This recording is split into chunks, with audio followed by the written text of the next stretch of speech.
Hola, ¿qué tal? Soy Luque, soy profesor de Lengua y de Literatura Española y hoy vamos con el complemento agente según la nueva gramática. Antes de nada, recuerda dejar un like, comentar y suscribirte y que tienes mi correo abajo en la descripción por si quieres profundizar más en cualquier aspecto de lengua, de sintaxis o de literatura. Si habéis seguido todos los vídeos que he ido subiendo sobre la nueva gramática hasta ahora, este vídeo va a ser muy sencillo porque realmente no tiene nada. El complemento agente ya está más que explicado tanto en el vídeo del complemento directo, que lo dejo por aquí, como sobre todo en el vídeo de cómo pasar oraciones de activa a pasiva, que lo dejo también por aquí y que os recomiendo encarecidamente ver. Bien, lo primero que podemos comentar sobre el complemento agente es que no se sabe, todavía hay discusiones sobre si es un complemento argumental, es decir, incide directamente sobre el verbo, o es un complemento adjunto, es decir, incide sobre el verbo y los complementos que lo argumentan o que lo complementan, o que dan información sobre el verbo. Entonces, ¿qué pongo yo en el examen si me preguntan? Pues justo eso, que todavía se está discutiendo sobre si el complemento agente es un complemento argumental o adjunto. A mí personalmente, según en el contexto de la oración en el que se produzca o en el que haya un complemento agente, a veces me parece que es un complemento argumental y otras veces me parece que es un complemento adjunto. Si quieres saber más sobre este tema, déjamelo en los comentarios y haré un vídeo específico sobre esto. Pero no quiero alargarme en este vídeo sobre esto cuando seguramente no os caiga ni en selectividad. ¿Qué grupos forman el complemento agente? El 99,9999% el grupo preposicional formado por la preposición por más un término. Por ejemplo, él fue despedido por su jefe.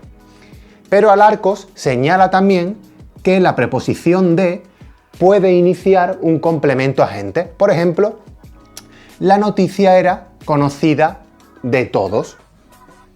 Hay que tener mucho cuidado. ¿Por qué? Porque nos podemos confundir con los complementos de causa o de tiempo. Por ejemplo, si leemos la oración, él fue despedido por su comportamiento, tenemos que saber que es un complemento circunstancial de causa.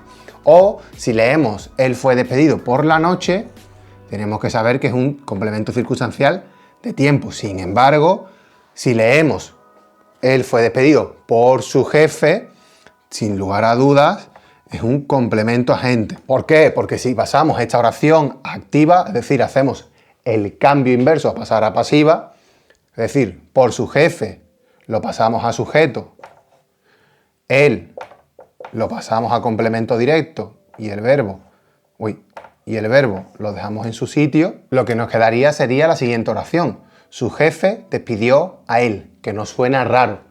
Yo lo he puesto queriendo.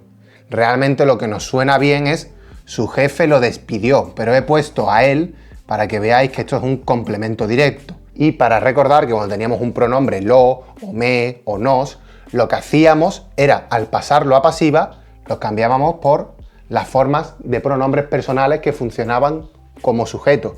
Por ejemplo, en este caso lo cambiamos por él. Si apareciera nos, lo cambiaríamos por nosotros. Además, muy importante, recordad que cuando estábamos en las oraciones en pasiva, hablábamos de dos tipos de sujetos.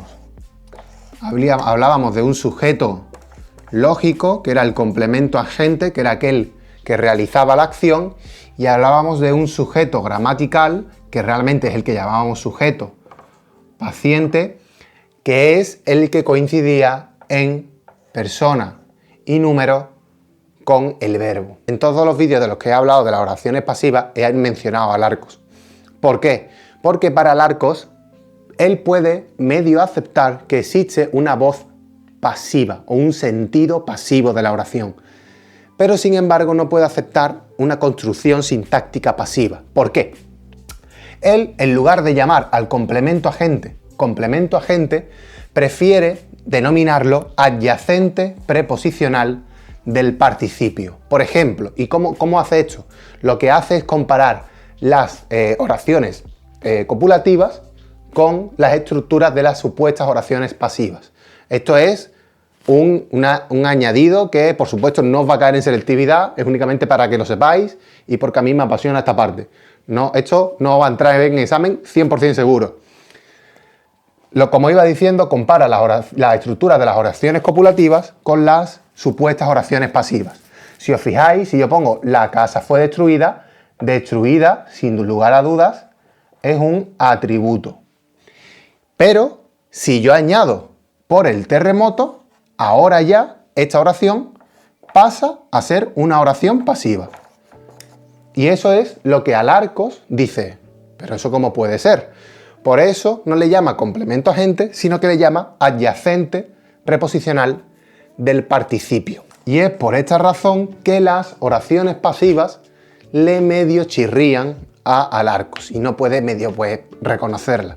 Y a mí personalmente, que yo que soy muy fan de Alarcos, pues sobre todo por estas cosas, también me chirrían un poco.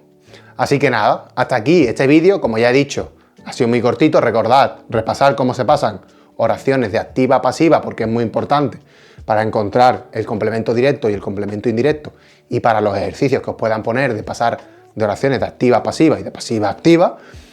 Y no olvidéis, por favor, dejar un like, un comentario, suscribirse. Recordad que tenéis mi correo abajo en la descripción por si queréis profundizar en cualquier aspecto más de sintaxis, de literatura o de lengua. Y nos vemos la semana que viene con el complemento predicativo, que ese sí que va a ser un vídeo un pelín más complicado. ¡Chao!